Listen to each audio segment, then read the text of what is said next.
Hey everyone, and welcome.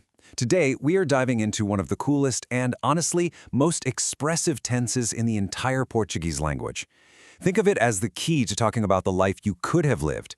You know, the world of what-ifs, alternate timelines, and yeah, even some of those big, powerful regrets. Have you ever found yourself in that spot where you really wanted to say something like, oh, if only I had studied more, or maybe, I wish I hadn't eaten that last slice of pizza? Well, stick with me, because by the end of this, you're going to know exactly how to say that stuff and sound completely natural doing it. So, here's our game plan. First, we're going to put a name to this what-if tense. Then, I'll show you how to build it, and trust me, it's a simple formula. After that, we'll walk through its three main uses, from just organizing past events all the way to expressing some pretty deep feelings. And finally, we'll wrap up with what I like to call your brand new grammar superpower. Okay, let's get the official business out of the way. The proper name is the pretérito mais perfeito composto do conjuntivo. Whew, yeah, it's a mouthful, I know. But seriously, don't let that long, scary name fool you. What it does is incredibly cool, and you'll see it's actually pretty logical once you get the hang of it. So what's this tense actually for? Well, it basically has two main jobs. Job number one, it helps you line up your ducks in a row when you're telling a story about the past. It makes it clear that one thing happened before another past thing. And job number two, this is the really fun part, it lets you talk about things that didn't happen. It's your ticket to discussing unreal, hypothetical pasts. So, how do we actually make this thing? Well, here's the best news you'll hear all day. You do not need to memorize a whole new chart of verb endings. Nope, because it's a compound tense, we just have to stick two little pieces together. It's all about a simple two-part formula. And here it is, the magic recipe. It's just three little steps. First, you grab the verb ter, which means to have. Then, you conjugate that verb in what's called the imperfect subjunctive, which gives you tivesse. And for the final step, you just tack on the past participle of your main verb. You know, words like falado for spoken, comido for eaten, or ido for gone. So you get tivesse comido, I had eaten. See? You're basically doing it already. All right, let's look at the first way you'll use this. This one is the most straightforward.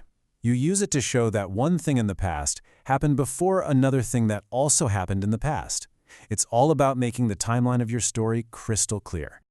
Let's break this one down, okay? Tivesse ido, had gone. That's our tense. It flags the very first action. This happened before the second action, which is non se divertiu. He did not have fun. They're both in the past, right? But the grammar makes the order of events totally obvious. First, he went to the party. Second, he had a bad time. Simple. Okay, now for what is, in my opinion, the most powerful use of this tense. This is where we get to have some fun, play around with alternate realities, and basically rewrite history. It's how you build all those classic if this, then that sentences about the past. Let's build a little story here, taken right from our source material. First up, we've got a simple, sad fact. O condutor bebeu demais. The driver drank too much. This is reality. This is what actually went down. And because of that fact, there was a direct and unfortunate consequence. Por isso teve acidente. So he had an accident. The fact led directly to this outcome. Again, we're still in the real world here. And boom, here's where the magic happens. This is the what if. Se o condutor não tivesse bebido tanto, if the driver had not drunk so much, there's our tense. It creates an alternate past, a different timeline. And in that unreal past, the consequence changes too. He would not have had an accident. So you see, this tense literally opens a portal to a past that could have been, but wasn't. Okay, let's move on to our final use case. And this one is all about emotion.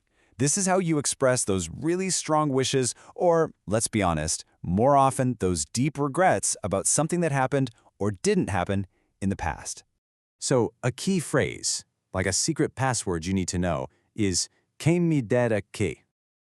Now, if you translate it literally, it's something weird like, who would give me that? But forget that. In real life, it's the classic Portuguese way of saying I wish, or if only. Think of it like a trigger phrase. When you hear quem me dera que, our special tense is almost always about to show up. Let's look at a super relatable example. The reality is, Pedro didn't get into college. Bummer. The regret is expressed using our magic phrase, quem me dera que tivesse entrado. I wish he had been accepted. You can just feel the emotion in that, right? It's not just a statement. It's a powerful wish about a past that you just can't change. Here's another really powerful one. Someone had an opportunity, they said no, and now they're kicking themselves for it. How do they say that? Que me dera que tivesse aceitado. I wish I had accepted. This tense just perfectly captures that feeling of looking back at a fork in the road and wishing you'd taken the other path. So let's tie this all together. This tense, with its ridiculously long and complicated name, is not just another boring rule you have to memorize for a test. It's a genuine superpower. It unlocks a completely new level of expression for you in Portuguese. Think about it. With this one single structure, what can you do now? Well, you can tell complex stories about the past. You can create entire alternate realities with if sentences. And maybe most importantly, you can express deep human emotions like wishing and regret. That is a huge amount of expressive power from just one little grammar rule.